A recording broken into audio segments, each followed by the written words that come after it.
Hello friend, this is Kaushal and welcome to English Point. दोस्तों, ये जो क्लास है आज हम यहाँ पर आपके लिए सीटेट के प्रीवियस ओल्ड पेपर्स यहाँ पर लेकर के आए हैं और आज के इस पेपर में हम पढ़ेंगे 30 सेंटेंस। इसको पढ़ने से क्या बेनिफिट होगा? एक तो आपका यहाँ पर आपको 2 अनसीन पैसेज मिल जाएंगे, कॉम्प्रहेंशन मिल जाएगा आपको, इसके साथ साथ थोड़ी ग्रामर भी मिल जाएगी और इसके साथ साथ चाइल्ड डेवलपमेंट एंड पेडागोजी भी आपको यहाँ पर मिलेगी। तो कहने का मतलब है कि एक ही क्लास में आपको पूरा पेपर क्लियर एक्सप्लेन करूंगा और सारी चीज़ें समझाऊंगा। तो चलिए शुरू करते हैं इस क्लास को और हम यहाँ पर सबसे पहले लेते हैं डायरेक्शंस, थोड़ी देख लेते हैं। यहाँ पर लिखा हुआ है answer the following questions, question number से 91 to 105 bye selecting the correct and most appropriate option. यानी कि ऑब्जेक्टिव क्वेश्चन है, यहाँ पर 4 ऑप्शन है और हमें सिलेक्ट करना है सही आंसर यहाँ पर। तो चलिए देखते हैं पहला क्वेश्चन क्या है यहाँ पर। क्वेश्चन नंबर 91 है यहाँ पर, which one of the following is the most important prerequisite for language learning. यानी कि भाषा सीखने के लिए सबसे जो जरूरी चीज है वो इन 4 ऑप्शन में से कौन सी है, यदि एक भाषा को हम सीखना चाहते हैं। याद रखिए यहाँ पर हम किस भाषा की बात कर रहे हैं, ये हम इंग्लिश की पेडागोजी पढ़ रहे हैं, तो हम इंग्लिश लैंग्वेज की बात कर रहे हैं। तो पहला ऑप्शन है list of aims and objectives of the language to be learned, कि हम पहले से ही लिस्ट बना लें और जिसमें ये लिखें कि कौन सी चीज़ों को, यानी कि भाषा सीखने के लिए कौन कौन से उद्देश्य और कौन कौन से ऑब्जेक्टिव्स की जो लिस्ट है वो ज़रूरत पड़ेगी। या फिर providing a good text book to children to learn the language, या फिर हम बच्चों को एक अच्छी टेक्स्ट बुक बता दें, इससे बच्चे भाषा सीख जाएंगे। या फिर using structural situational approach while teaching, यानी टीचिंग करते समय, बच्चों को पढ़ाते समय उन्हें स्ट्रक्चरल या सिचुएशनल चीज़ें पढ़ाई जाएँ। या फिर children's motivation to learn language, learn the language, या फिर हम बच्चों को मोटिवेट करें कि बच्चे उस भाषा को सीखें। तो इन 4 ऑप्शन में से दोस्तों आपको कौन सी चीज़ मोस्ट सुटेबल लगती है कि भाषा सीखने के लिए, लैंग्वेज लर्निंग के लिए सबसे जरूरी चीज़ इनमें क्या है? तो देखिए दोस्तों, बच्चा भाषा तभी सीख पाएगा जब बच्चा भाषा सीखने के लिए मोटिवेट होगा। जब तक हम किसी स्टूडेंट को, किसी बच्चे को मोटिवेट नहीं करेंगे किसी भी चीज़ को सीखने के लिए, तब तक वो उसे सीखने के लिए प्रेरित नहीं होगा। तो यहाँ पर जो मोस्ट सुटेबल ऑप्शन है वो है ऑप्शन नंबर 4, यानी children's motivation to learn the language, यानी हमें बच्चे का मोटिवेशन करना पड़ेगा भाषा को सीखने के लिए। चलिए नेक्स्ट है सेंटेंस नंबर 92। इसमें है a teacher asked student of class 3, एक क्लास 3 के स्टूडेंट से टीचर पूछता है to describe their best friend. वो क्या कहता है टीचर बच्चे से, 3rd से, कि अपने बेस्ट फ्रेंड के बारे में बताओ। तो she writes the students responses on the black board. Teacher क्या करती है कि बच्चा जो बताता है उस रिस्पॉन्स को वो ब्लैक बोर्ड पर लिख देती है।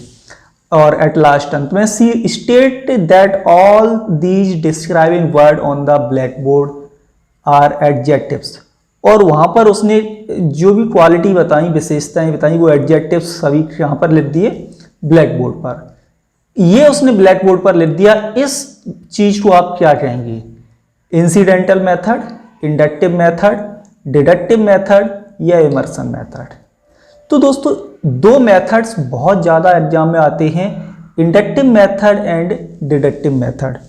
जो इंडक्टिव मेथड होता है इसे हम आगमन विधि कहते हैं, आगमन पद्धति कहते हैं, या इंडक्टिव मेथड जो होता है इसे आगमन या प्रेरित विधि बोलते हैं, और डिडक्टिव को हम कहते हैं निगमन विधि। तो यहाँ पर जो राइट ऑप्शन है इसका वो है ऑप्शन नंबर 2, यानी कि ये इंडक्टिव मेथड से टीचिंग क्लास में हुई है। चलिए नेक्स्ट है क्वेश्चन नंबर 93 एंड इसमें है the rise and fall of tone. जो टोन होती है, टोन मतलब जैसे हम बोले ये हमारे फोनेटिक्स में फोनोलॉजी में एक चैप्टर है टोन का, जिसे हम इंटोनेशन बोलते हैं। इंटोनेशन को क्या बोलते हैं? टोन। कई तरह की टोन होती है, राइजिंग टोन होती है इस तरह से, या फॉलिंग टोन होती है, या राइजिंग फॉलिंग टोन होती है, या फॉलिंग राइजिंग टोन होती है। इस तरह की टोन्स होती हैं। तो यहाँ पर यह पूछा गया है कि जो राइजिंग एंड फॉल जो टोन होती है उसे क्या बोलते हैं? प्रोनाउंसिएशन बोलते हैं, स्ट्रेस बोलते हैं, स्ट्रेन बोलते हैं, या इंटोनेशन बोलते हैं। तो दोस्तों जो टोन होती है उसे हम इंटोनेशन बोलते हैं, याद रखिए आप। प्रोनाउंसिएशन क्या होता है? जो उच्चारण होता है। स्ट्रेस अलग होता है, स्ट्रेस में वर्ड को स्ट्रेस किया जाता है, पर्टिकुलर वर्ड पर पर्टिकुलर स्ट्रेसेस होते हैं। जैसे हम यहाँ पर एक वर्ड लें स्ट्रेस के लिए, जैसे एब्सेंट। अब एब्सेंट आपका नाउन भी होता है, एब्सेंट आपकी वर्ब भी है। यदि हम इसका फर्स्ट सिल्वी स्ट्रेस कर देते हैं तो ये नाउन बन जाता है, और जब हम इसका सेकेंड सिल्वी स्ट्रेस करते हैं तो ये वर्ब बन जाती है। तो स्ट्रेस एक डिफरेंट चीज़ है। तो यहाँ पर जो पूछा जा रहा है कि राइज एंड फॉल टोन क्या होती है, तो उसे हम बोलते हैं इंटोनेशन। चलिए नेक्स्ट है सेंटेंस क्वेश्चन नंबर 94, एंड 94 में है which one of the following is the most important about story telling. In story telling में सबसे इंपॉर्टेंट चीज क्या है इन चार ऑप्शन में से? तो पहला ऑप्शन है it enhances graded pattern and structure. इससे ग्रेडेड पैटर्न और स्ट्रक्चर इनहेंस होता है। या it promotes whole language approach, या फिर इसकी पूरी जो लैंग्वेज अप्रोच है वो प्रमोट हो जाती है। या फिर it is an effective way of learning vocabulary, या फिर वर्ड को सीखने के लिए काफ़ी इफेक्टिव होती है स्टोरी टेलिंग। या फिर it broadens their knowledge about various author, या फिर इससे बच्चों का जो नॉलेज है कई ऑथर्स के बारे में बढ़ जाता है। तो सबसे इफेक्टिव चीज़ क्या है? तो दोस्तों जो स्टोरी टेलिंग होती है, बच्चों को स्टोरी बताई जाती है। यदि हम इंग्लिश भाषा की बात करें, क्योंकि हम यहाँ पर इंग्लिश पढ़ रहे हैं, इंग्लिश की ये चाइल्ड डेवलपमेंट को पढ़ रहे हैं, तो स्टोरी टेलिंग जब हम बच्चों को इंग्लिश में कराते हैं तो इससे बच्चे की जो वोकैब होती है ना वो बहुत इंप्रूव होती है। डिफरेंट काइंड्स की वर्ड्स उन्हें मिलते हैं, पार्ट्स ऑफ स्पीच समझ में आती है बच्चों को, सेंटेंस भी समझ में आते हैं, लेकिन मोस्टली वो वर्ड्स से ज़्यादा फेमिलियर होते हैं उस समय जब स्टोरी टेलिंग होती है। तो क्वेश्चन नंबर 94 का जो राइट ऑप्शन होगा वो होगा यहाँ पर ऑप्शन नंबर 3। आप लोग भी कमेंट करते जाइए साथ में और देखते जाइए कि यहाँ पर कौन कौन से क्वेश्चंस आपके सही हो रहे हैं, या फिर लास्ट में कितना स्कोर हुआ ये भी बताना है। चलिए नेक्स्ट है sentence number 95, dictation does not help learners to. यानी जो डिक्टेशंस होती है, यानी कि डिक्टेशंस क्या होती है? जब भी टीचर किसी भी लेसन को बोलता है, बच्चे सुन करके उसे अपनी कॉपी में राइट डाउन करते हैं। तो इससे जो लर्नर है उससे कोई हेल्प नहीं होती। कौन सी हेल्प नहीं होती? यहाँ पे चार ऑप्शन है, एक आपका गलत होगा कि इम्प्रूव देयर रीडिंग स्किल, बच्चे की रीडिंग स्किल इम्प्रूव हो जाएगी, पढ़ना। इम्प्रूव देयर स्पेलिंग, बच्चे की इंग्लिश स्पेलिंग इम्प्रूव नहीं होगी, नहीं पूछा गया, याद रखिए ये बहुत इंपॉर्टेंट चीज़ है। इनहेंस देयर लिसनिंग कॉम्प्रहेंशन, बच्चे में जो स्टूडेंट्स होते हैं उनमें लिसनिंग कॉम्प्रहेंशन नहीं बढ़ेगा। या इंक्रीज देयर कंसंट्रेशन, या बच्चे का जो ध्यान है वो लगाने जो माइंड है उसे स्थिर करने में इम्प्रूव नहीं होगा, या हेल्प नहीं मिलेगी। तो इन चार ऑप्शन में से यदि आप ध्यान से देखेंगे तो पूछा जाएगा dictation does not help learners to. Dictations किस चीज़ में हेल्प नहीं करती? अब कोई टीचर जब बोलेगा बच्चे को कोई भी लेसन इंग्लिश का, तो बच्चे उसे लिखेंगे तो उनकी नॉर्मली इंग्लिश स्पेलिंग इम्प्रूव होगी, लिसनिंग कॉम्प्रहेंशन बहुत स्ट्रांग होगा, बिल्कुल डेफिनेटली होगा, और कंसंट्रेट भी करेंगे बच्चे, ध्यान से सुनेंगे फिर उसे लिखेंगे। इम्प्रूव नहीं होगा तो बस उनकी रीडिंग स्किल इम्प्रूव नहीं होगी, क्यों? रीडिंग स्किल तब होगी जब बच्चे खुद रीडिंग करेंगे और उस चीज़ को समझेंगे, तब रीडिंग स्किल इम्प्रूव होती है। तो 95 का जो राइट ऑप्शन होगा वो ये होगा कि फर्स्ट वन ये सही नहीं है, और ये 3 आप इस डिक्टेशन के बारे में सही है। चलिए नेक्स्ट है question number 96, an English teacher after completing a chapter from the text book ask questions based on the text book to. यानी एक इंग्लिश टीचर एक लेसन चैप्टर कंप्लीट करने के बाद टेक्स्ट बुक का बच्चे से क्वेश्चंस पूछता है, वो क्वेश्चंस टेक्स्ट बुक पर किस चीज़ पर आधारित होंगे? Keep student busy as the chapter is complete. अच्छा, तो बच्चे को बिजी रखना है चैप्टर फिनिश होने के बाद, इसलिए क्वेश्चन पूछेगा। या अट्रैक्ट स्टूडेंट्स अटेंशन, या बच्चे का ध्यान अपनी तरफ पे आकर्षित करेगा। या फिर नो देयर कॉम्प्रहेंशन, या फिर ये जानने की कोशिश करेगा कि बच्चों ने जो लेसन पढ़ा है उसके बारे में उन्हें कितना ज्ञान हुआ। या मेंटेन क्लास डिसिप्लिन, या बच्चे क्लास के डिसिप्लिन को बना के रखने की कोशिश करेगा। तो क्या होगा यहाँ पर देखिए, तो इंग्लिश टीचर जब एक लेसन को कंप्लीट करता है और फिर उससे लास्ट में क्वेश्चन पूछता है बच्चों से, हालांकि क्वेश्चन तो रीडिंग के टाइम पर भी पूछे जाते हैं, लेकिन ये लास्ट में पूछता है तो इसका मतलब ये नहीं है कि बच्चों को हमें बिजी रखना इसलिए उनसे चैप्टर पूछ लेते हैं।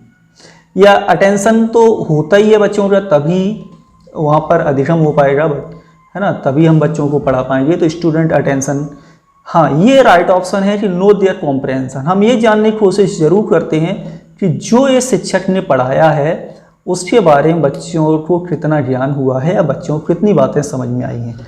डिसिप्लिन तो बिल्कुल रहेगा ही, इसमें तो कोई बात ही नहीं। तो राइट ऑप्शन होगा 96 का वो होगा ऑप्शन नंबर 3। चलिए नेक्स्ट है question number 97। Shreya a teacher of class 4th, यानी श्रेया क्लास 4th की टीचर है। Asked the learners to complete the dialogue in the given box, यानी एक बॉक्स दिया होगा उसके में डायलॉग फिल करना होगा। डायलॉग बहुत सारी टेक्स्ट बुक में मिलती है हमें लेसन के बाद में। And then to role play the same using their dialogues, फिर वो बच्चों से कहती है कि यही डायलॉग रोल प्ले करके बताएं बच्चे। तो वह क्या डेवलप कर रही है बच्चों में? ऑप्शन पढ़ते हैं कि वह बच्चों में ऑल सभी क्या, लिसनिंग, राइटिंग, रीडिंग और स्पीकिंग स्किल, चारों स्किल डेवलप कर रही है। या फिर केवल listening and speaking skill develop करेगी, या फिर reading and writing skill develop करेगी, या फिर स्पीकिंग एंड राइटिंग होगी। तो देखिए यहाँ पर कौन कौन सी चीज़ें आई। श्रेया ने क्या किया कि जो क्लास 4th की टीचर है उसने बच्चों से बोला है कि वो डायलॉग है, किताब के पीछे एक डायलॉग होगा, 2-3 कैरेक्टर होंगे, उसमें कुछ जगह खाली होंगी, उनको सबसे पहले तो फिल करना है। तो बच्चों की रीडिंग और राइटिंग स्किल वहाँ पर डेवलप होगी, ठीक है। इसके बाद फिर वो कहती है कि जब फिल हो जाए तो उसके बाद तुम रोल प्ले करो। तो रोल प्ले करेगा तो बच्चा क्या है उस डायलॉग को बोलेगा, तो स्पीकिंग स्किल भी डेवलप होगी। और फिर जब दूसरे जो कैरेक्टर होंगे वो एक व्यक्ति की बात को सुनेंगे, फिर वो भी अपना रोल प्ले करेंगे, तो यहाँ पर लिसनिंग भी इम्प्रूव होगी। तो कहने का मतलब है कि श्रेया ने जो टास्क दिया है स्टूडेंट्स को, इससे चारों चीज़ें बच्चों में डेवलप होंगी, यानी listening, writing, reading and speaking skill, सारी चीज़ें यहाँ पर डेवलप हो जाएंगी। तो आपका ऑप्शन हो गया फर्स्ट वन राइट। नेक्स्ट है sentence number 98। Which one of the following can not be used in formative assessment, यानी फॉर्मेटिव असेसमेंट यानी FA में किस चीज़ को यूज नहीं किया जा सकता है। ऑप्शन है olympiad, retelling stories, role play या डिबेट। तो देखिए जो FA होते हैं उनमें आप स्टोरी टेलिंग होती है, रोल प्ले होते हैं, डिबेट्स होती हैं, बट ओलंपियड नहीं होता। तो ये ऑप्शन यहाँ पर होगा। लेकिन ये भी देखिए ध्यान से कैन नॉट है कि कौन सी चीज़ नहीं यूज होती है, तो ओलंपियड है। ये कैन नॉट का बहुत ध्यान रखना है CTET के एग्जाम में या किसी भी एग्जाम में, स्पेशली टीचिंग वाले एग्जाम में और पेडागोजिकल जो क्वेश्चंस आते हैं उनमें ये बहुत ज़रूरी है। ज़्यादातर ये कैन नॉट ही पूछा जाता है। चलिए नेक्स्ट है सेंटेंस, हाँ क्वेश्चन है हमारा 99। टीचिंग लर्निंग मटेरियल यानी TLM should be used by teachers as it. जो टीचिंग लर्निंग मटेरियल है यानी TLM है उसे टीचर के द्वारा प्रयोग किया जाना चाहिए, क्योंकि इससे क्या होता है, it motivate learner to further prepare such material at home. इससे जो लर्नर हैं वो घर पर अपना इसी तरह के मटेरियल प्रिपेयर करने के लिए मोटिवेट होते हैं।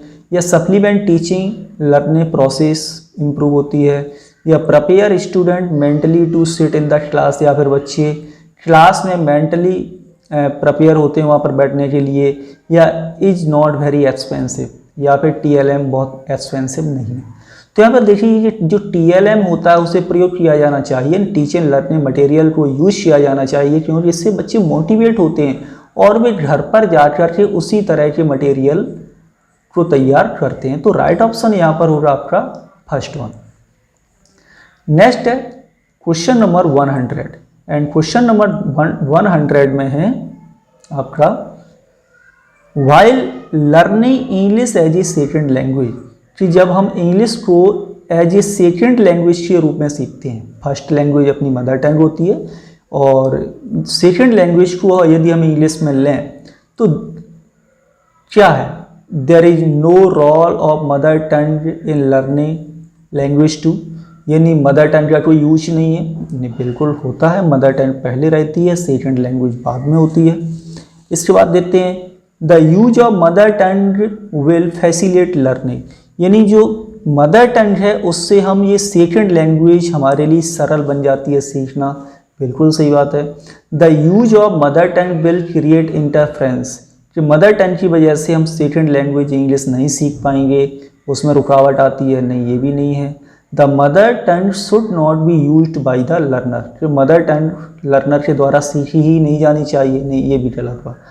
अब यहाँ पर क्या आंसर राइट ऑप्शन हुआ, ऑप्शन राइट हुआ सेकेंड, कि जब हम इंग्लिश को एज ए सेकेंड लैंग्वेज के रूप में सीख रहे हों तो मदर टंग उस सेकेंड लैंग्वेज को सीखने में हमारी हेल्प करती है। चलिए नेक्स्ट है question number 101, the process of assessment in a language class should be conducted.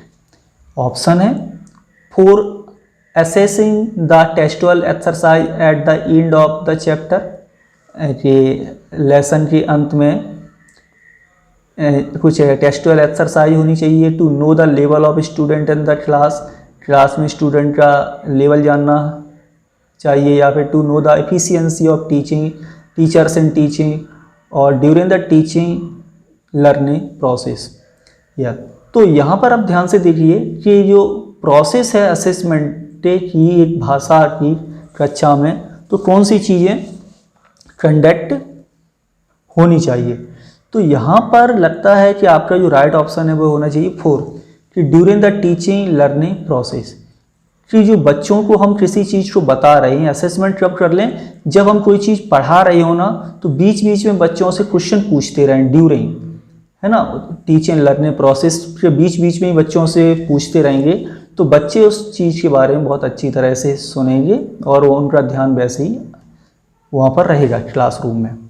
Next question है 101, as per the national curriculum framework, यानी NCF 2005 में आया था, multi language in learning a language should be seen as a, कि जो multi language भाषा सीखने में जो मल्टी लैंग्वेज मतलब बहुभाषी, वो कैसी दिखाई देती है।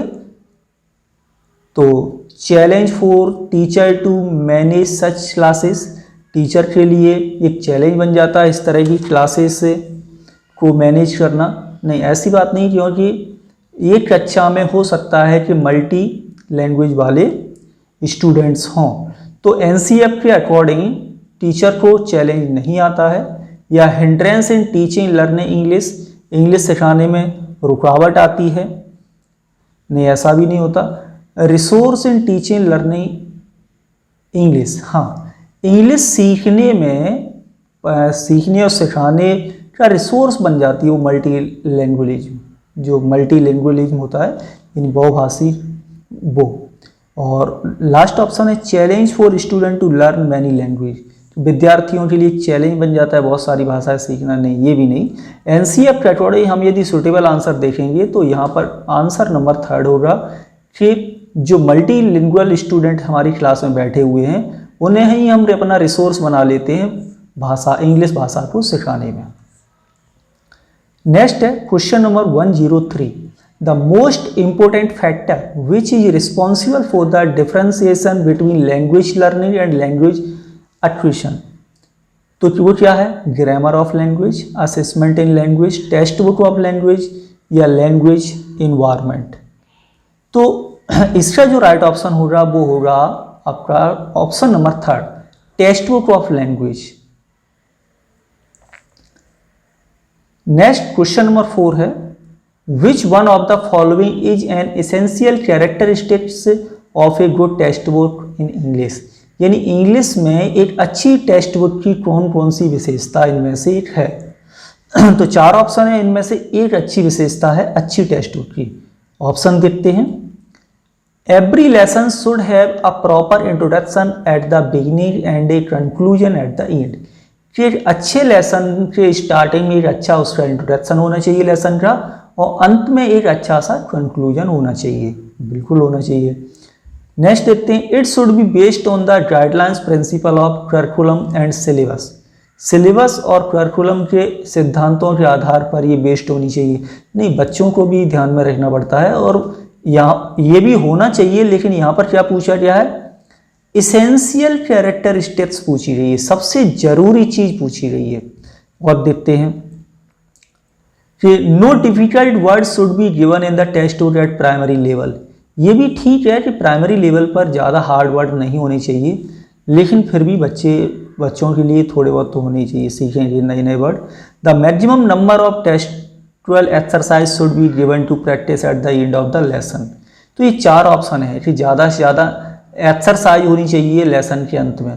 लेकिन क्वेश्चन नंबर 104 को हम ध्यान से देखें तो ये पूछा गया है कि one of the following essential characteristics, सबसे आवश्यक विशेषता क्या होनी चाहिए अच्छी टेक्स्ट बुक की, वो भी इंग्लिश भाषा में। तो यहाँ पर जो राइट ऑप्शन होगा वो होगा ए, कि हर लेसन के स्टार्टिंग में एक अच्छा सा इंट्रोडक्शन होना चाहिए और लास्ट में एक अच्छा सा कंक्लूजन होना चाहिए, जिससे स्टूडेंट बहुत ही आसानी से उस लेसन के बारे में समझ सकें। नेक्स्ट है question number 105, the maximum participation of student is possible while teaching English by the teacher using authentic task through। तो ज़्यादा से ज़्यादा विद्यार्थियों का जो पार्टिसिपेशन संभव है जब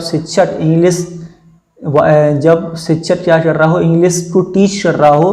ऑथेंटिक टास्क किसके थ्रू कर सकता है ज़्यादा से ज़्यादा, कम्युनिकेटिव अप्रोच के द्वारा, ग्रामर ट्रांसलेशन मेथड के द्वारा, डायरेक्ट मेथड के द्वारा, या स्ट्रक्चरल अप्रोच के द्वारा। अब देखिए कम्युनिकेटिव अप्रोच क्या होती है, वही बातचीत, इससे हो सकता है ज़्यादा से ज़्यादा स्टूडेंट का पार्टिसिपेशन। ग्रामर ट्रांसलेशन मेथड में ज़्यादा स्टूडेंट्स नहीं हो सकते क्योंकि हमें बाद में उन्हें चेक भी करना होता है। डायरेक्ट मेथड में क्या होता है कि हम केवल इंग्लिशी का ही पूरा एक एनवायरनमेंट बनाते हैं, उसमें हमें मदर टंग का यूज नहीं करना होता है डायरेक्ट मेथड में, ठीक है ना। और तो ये पॉसिबल नहीं, क्योंकि हो सकता है यदि हम ज़्यादा स्टूडेंट को पढ़ाएंगे तो उसमें सभी बच्चे डायरेक्ट मेथड को फॉलो ना कर पाएँ, स्ट्रक्चरल अप्रोच भी नहीं। तो राइट ऑप्शन होगा कि हम ज़्यादा से ज़्यादा बच्चों को पार्टिसिपेट करा सकते हैं केवल इस यहाँ पर जो ऑप्शन दिए गए हैं उनके हिसाब से कम्युनिकेटिव अप्रोच के माध्यम से। तो ऑप्शन फर्स्ट यहाँ पर राइट है। चलिए अब आते हैं हमारा यहाँ पर अनसीन पैसेज। आप अनसीन पैसेज को पॉज करके ध्यान से पढ़ें और देखें कि कौन कौन से हैं। और हालांकि मैं यहाँ पर पढ़ लेता हूँ और एक समरी निकाल लेता हूँ कि इस अनसीन पैसेज में क्या है, फिर क्वेश्चंस देखते हैं। As I kept strict watch over my way of living, यानी कि कोई राइटर है, यहाँ पर फर्स्ट पर्सन में लिखा हुआ है पूरा कि वो अपनी वॉच को देखता है, वे ऑफ लिविंग, जब वो घर जा रहा है तो उस समय बार बार वॉच को देखता है। I could see that it was necessary to economise, वो सोचता है कि उसे कुछ अपनी जो खर्चा हो रहा है ये आने जाने पर, जो रास्ते पर, वो उसे कम करने के लिए सोचता है, वो सोचता है ये आवश्यक है। I therefore decided to reduce my expense by half, वो सोचता है कि आने जाने का खर्चा कम से कम मुझे अब हाफ कर लेना चाहिए। My accounts showed numerous item spent on fare, वो देखता है कि उसके कई सारे चीज़ों पर वो खर्च करता है, लेकिन सबसे ज़्यादा कहाँ होता है उसका खर्च, फेयर्स, किराए पर। Again my living with a family meet the payment of a regular weekly bill, फिर वो फैमिली में बहुत सारे बिल्स वगैरह पे करता है, वही It also included the courtesy of occasionally taking members of the family out to dinner, और कई बार किसी त्यौहार अवसर पर वह पूरे फैमिली मेम्बर्स को बाहर ले जाता है डिनर के लिए, इसका भी खर्चा बढ़ता है। एंड लाइक वाइज इसी तरह के और भी, attending party with them, party attend करता है अपनी फैमिली के साथ, तो इस पर उसका खर्च होता है। All this involve heavy item for conveyance, और सबसे ज़्यादा चीज़ जो खर्च होती है इन सब में वो कन्वेंस, यानी कि जो आने जाने पर है वो सबसे ज़्यादा खर्च हो रहा है उसका। Specially as if the friend was a lady, तब ज़्यादा खर्च हो जाता है जब उसकी कोई फ्रेंड लेडी हो, फीमेल हो। Custom required that the man should pay all the expenses, तो उसे ही इस समय पे करना होता है जब कोई लेडी साथ में होती है तो। चाहे dining out meet extra cost, and no deduction could be made from the regular weekly bill for meals not taken. It seems to me that all these items could be saved. वो सोचता है कि इन items पर हम कुछ बचा सकते हैं। दोस्तों ये जो पैसे थोड़ा जल्दी पढ़ रहा हूँ क्योंकि काफ़ी बड़ा हो रहा है पैसेज और काफ़ी टाइम लग जाएगा यदि वैसे पढ़ेंगे तो। आप इसे ध्यान से पढ़ लें फिर और उसके बाद ही क्वेश्चंस को करें। हाँ, आगे देखते हैं। H like by the drain of on my purse, और इसी तरह से उसका जो पर्स है वो क्या हो रहा है, पैसा ज़्यादा खर्च हो रहा है। So I decided to take rooms on my own account, फिर वह सोचता है कि अपना जो रूम है वो चेंज कर लेते हैं, उस अपने हिसाब से लेता है। Instead of living any longer in a family, और घर से भी ज़्यादा दूर नहीं रहना चाहता। And also to remove from place to place according to the work, और बार बार काम से घर, घर से काम वो देखता है। आई हैड टू डू, जाना ही होता है उसे। तो 10 gaining experience at the same time the rooms were so selected as to enable me to reach the place of business on foot in half an our.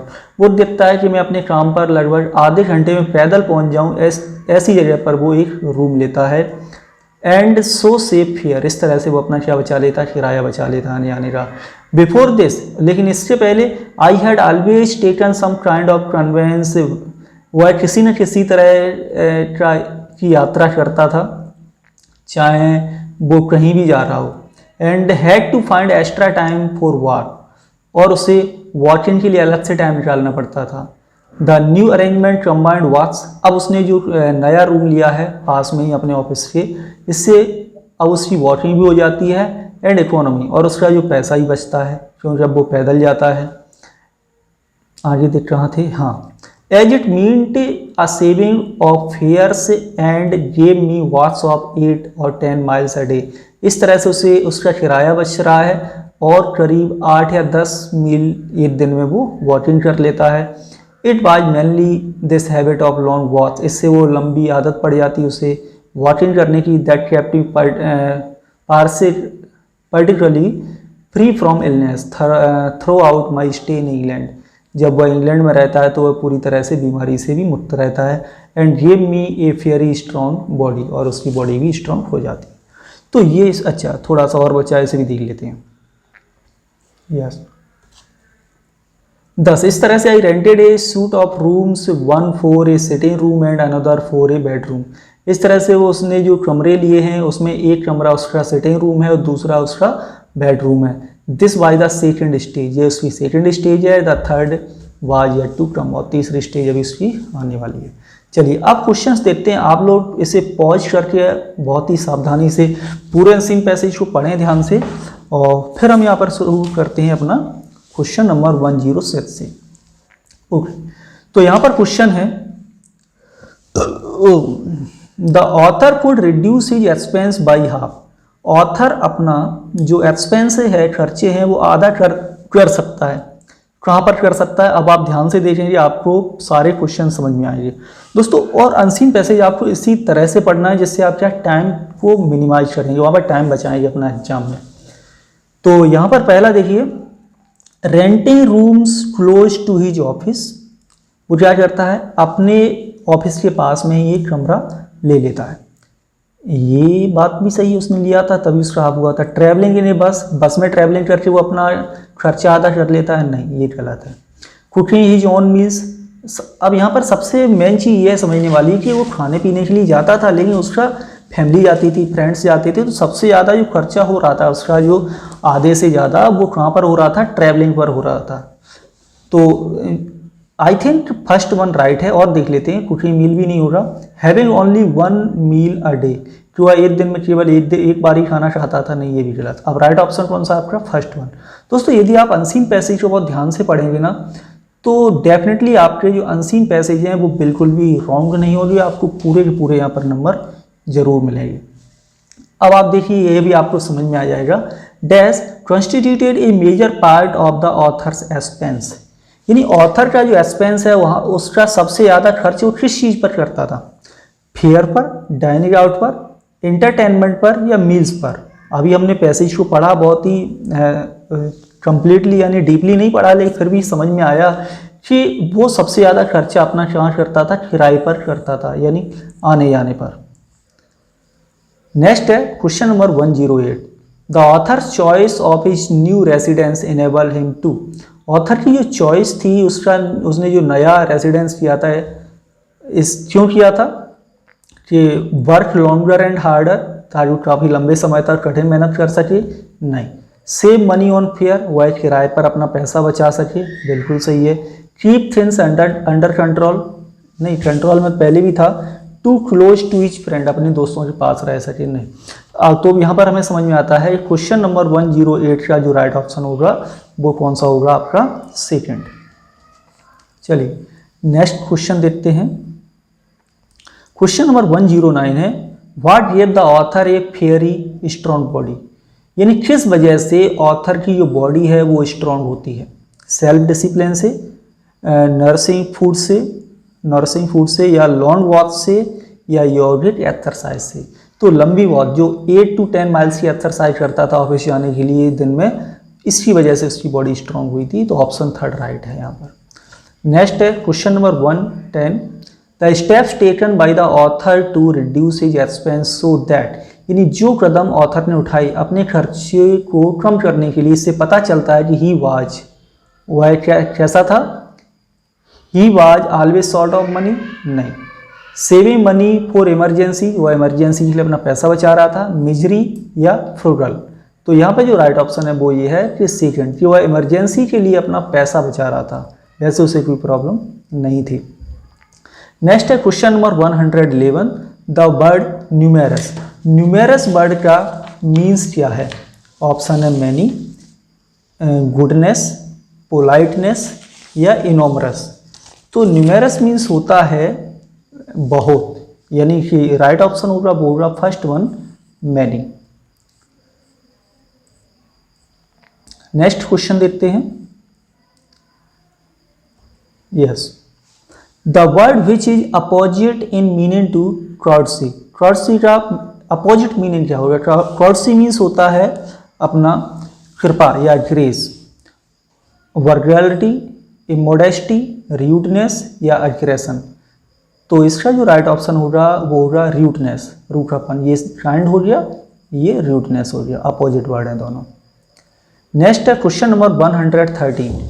Which part of speech is underline word in the sentence given below. नीचे sentence दिया गया है, ये underline word क्या है parts of speech में।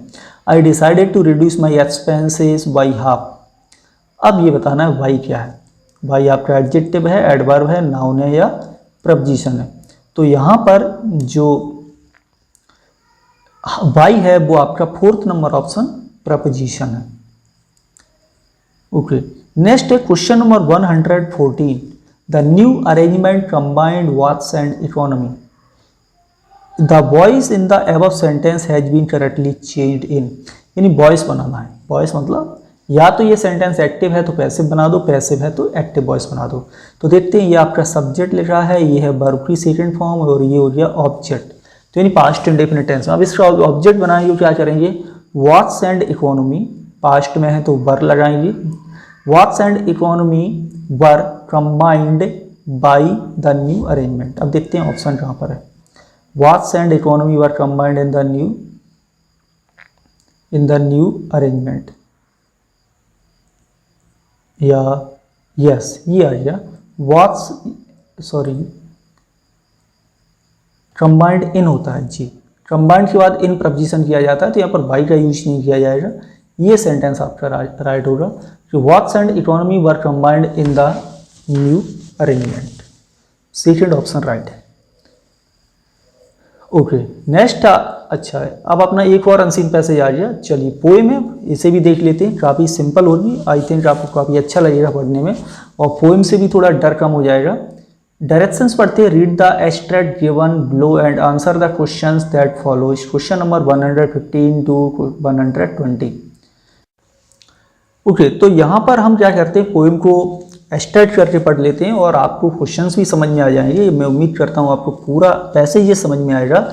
सबसे पहले लिखा हुआ है how soon Heath time the subtle thief of youth, यानी कि जो पोइट है वो टाइम पर आरोप लगाता है और टाइम को एक थीप बताता है कि सब्टल मतलब होता है विदाउट नोटिसेबल, कि टाइम ने उसके यूथ को चुरा लिया है, उसने ध्यान ही नहीं दे पाया। Stolen on his wing my 3 and 20th year. Stolen यानी कि जो टाइम है जिसे पोइट क्या कह रहा है, थीप बता रहा है, उसने चुरा लिए हैं। क्या चुरा लिया है, उसके 23 ईयर्स चुरा लिए हैं, यानी पोइट को पता ही नहीं चला और उसके 23 ईयर्स निकल गए।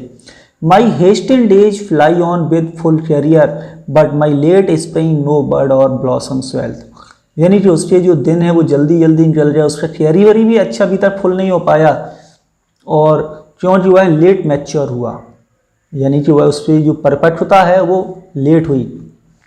Perhaps my resemblance my deceive the truth, वो सोचता है शायद मेरा जो रिजेम्बलेंस है यानी अपीयरेंस है ये धोखा दे जाता है सच्चाई। दोस्तों ये यदि जो पोएम है इसे यदि डिटेल्ड एक्सप्लेन करूँगा तो बहुत टाइम लगेगा, इसलिए मैं केवल आपको ऊपर ऊपर से बता रहा हूँ। यदि आप लोग कहेंगे तो इसके बारे में फिर से एक अच्छा सा पैसेज का वीडियो बना दूंगा और डिटेल्ड स्टडीज़ की करवा दूंगा, है ना। अभी केवल मैं वो सारी चीज़ें बता रहा हूँ जो आपको एक पैसेज पढ़ते समय क्वेश्चन हॉल में, जो पेपर हॉल में आप बैठे होंगे तो वहाँ पर आप किस तरह से फोकस करें। That I am to manhood am arrived so near, वो कहता है कि मैं शायद अब मैनहुड के बहुत करीब आ गया हूँ, यानी कि अब मैं व्यस्त बन गया हूँ। And inward ripeness doth much less appear, वो कहता है कि मेरे अंदर जो परिपक्वता है वो ज़्यादा है लेकिन लेस एपियर, लेकिन दिखाई नहीं देती। And that some more timely happy spirit endueth, वो कहता है शायद थोड़ा सा और टाइम मिल जाता लेकिन बाद में फिर भगवान के ऊपर छोड़ देता है। ऊपर की जो लाइनें हैं उनमें वो अपनी प्रॉब्लम बताता है, नीचे उसका सॉल्यूशन होता है, और यही फंडा है अपना जो इटालियन सोनेट होती है उसका। अब कहता है येट टू बी लेस और मोर or soon or slow it shall be still in straight measure even to that same lot, lot मतलब होता है destiny, however mean or high toward which time leads me and the will of heavens. Will of heavens मतलब will of god, भगवान की इच्छा। तो यहाँ पर अब हम देखते हैं क्वेश्चंस। अब आपको शायद कुछ क्वेश्चंस बहुत ही आसानी से समझ में आ जाएंगे। The poet represent time as, कभी टाइम को किस चीज़ से रिप्रेजेंट करता है, स्पिरिट, फ्रेंड, थीप या एनिमी। तो टाइम को क्या बताता है, वो चोर बताता है कि उसके क्या चुराए, उसने 23 साल चुरा लिए हैं। नेक्स्ट क्वेश्चन है द पोइट रिग्रेट दैट, कवि को पछतावा है कि किस चीज़ का पछतावा है, his teachers are not so happy with his progress, कि उसके टीचर खुश नहीं उसकी प्रोग्रेस से, या his academic progress has been very slow, कि उसकी एकेडमिक प्रोग्रेस है बहुत धीमी चल रही है, नहीं तो इसमें एकेडमिक की बात ही नहीं हो रही। He is not popular with his peers, वह पॉपुलर नहीं है, या he has not attend inner maturity, या उसके अंदर अभी परफेक्टता नहीं आई है।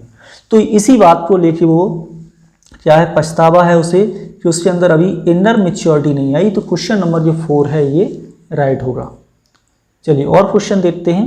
Question number 117 the poet envies his friend, कवि अपने दोस्तों से ईर्ष्या करता है। क्यों करता है, क्योंकि उसके दोस्त हैं वो क्या हैं, बहुत ही पॉपुलर हैं अपने दोस्तों में। Are blessed with robust health, बहुत अच्छी हेल्थ है। हैव अटेंड इनवर्ड राइपननेस, उसके अंदर राइपननेस आ गई है उनके दोस्तों के अंदर, यानी वो परिपक्व हो गए हैं और वो हो नहीं पा रहा है। तो मेन पॉइंट तो यही है इस पोइम में, थर्ड बन रहा।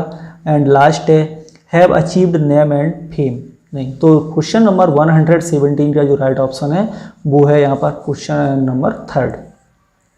नेक्स्ट देखते हैं question number 118 the inner maturity the poet longs for will come. जो इनर मेच्योरिटी है उसके लिए पोइट लॉन्च करता है कि वो आएगा कब, with the help of teacher, teacher की हेल्प से, bye the will of God. वहाँ पर लाइन लिखी थी विल ऑफ हेवन, और हेवन में आपने देखा होगा कि एच कैपिटल था, तो यहाँ पर जो हेवन लिखा था ये विल ऑफ गॉड से रिलेटेड वर्ड है। The will of haven means the will of god, भगवान की इच्छा, यानी जब भगवान की इच्छा होगी तभी उसके अंदर इनर मेच्योरिटी आएगी, पोइट ऐसा बाद में सोचता है। थ्रू हार्ड वर्क या with the help of the peers. तो राइट ऑप्शन क्वेश्चन नंबर 118 का होगा, वो आपका हो जाएगा यहाँ पर question option number 2, by the will of God. Next question है, the poet is dash about his future. कवि अपने भविष्य को लेके कैसा है, अनकंसर्न्ड है, सिनिकल है, ऑप्टिमिस्टिक है या पेसिमिस्टिक है। निराशावादी है, आशावादी है या सिनिकल है या अनकंसर्न्ड है। तो इस पोइम में हमें जब पोइम को पढ़ते हैं तो ये पता चलता है कि पोइट ऐसा सोचता है कि उसके जीवन में अब कुछ भी अच्छा नहीं होने वाला है। तो इसका एक वन वर्ड है कि one who believe that something will, ये बोलें कि one who believes that nothing will happen good in the future with him. तो ऐसे लोग सिनिकल होते हैं। पोइट भी यही सोचता है कि उसका फ्यूचर में कुछ नहीं होने वाला है। तो यहाँ पर जो राइट ऑप्शन है वो आपका क्वेश्चन नंबर 2 होगा। And the figure of speech used in the line 1 and 2। Line 1 और 2 में फिगर ऑफ स्पीच कौन सी है ये बताना है। तो लाइन 1 और 2 की मैं लाइन बताऊं, मुझे याद है। How soon hath time the subtle thief of youth stolen on his wing my 3 and 20th year. तो वहाँ पर ये दिया गया था कि समय ने उसके 23 साल चुरा लिए हैं। तो लाइन 1 और 2 में बात हो रही थी टाइम की, जिसे थीप माना था और उसके 23 साल चोरी हो गए। तो यहाँ पर हमें ये पता चलता है कि इन लाइनों में जो टाइम है ये एब्स्ट्रैक्ट है, लेकिन इसे एक पर्सन बताया गया है, इसे लिविंग के तरीके से बताया गया है जिसने चोरी की है उसके 23 सालों की। तो जब किसी इनएनिमेट या एब्स्ट्रैक्ट नोशन को हम पर्सनिफाई करते हैं, यानी उसका मानवीकरण कर लेते हैं, तो वहाँ पर एक अलंकार बन जाता है पर्सोनिफिकेशन। और अभी मैंने कुछ दिन पहले फिगर ऑफ स्पीच पर एक बहुत अच्छी क्लास बनाई है, जितने लोगों ने अभी नहीं देखी है तो उसे भी ज़रूर देखें, आपके एग्जाम में काफ़ी हेल्प मिलेगी और इस तरह के क्वेश्चन बहुत आते हैं। तो दोस्तों आज की क्लास में हमने आपको कराई ये 30 क्वेश्चंस। आपको कैसा लगा आज की क्लास हमें ज़रूर कमेंट करके बताएं।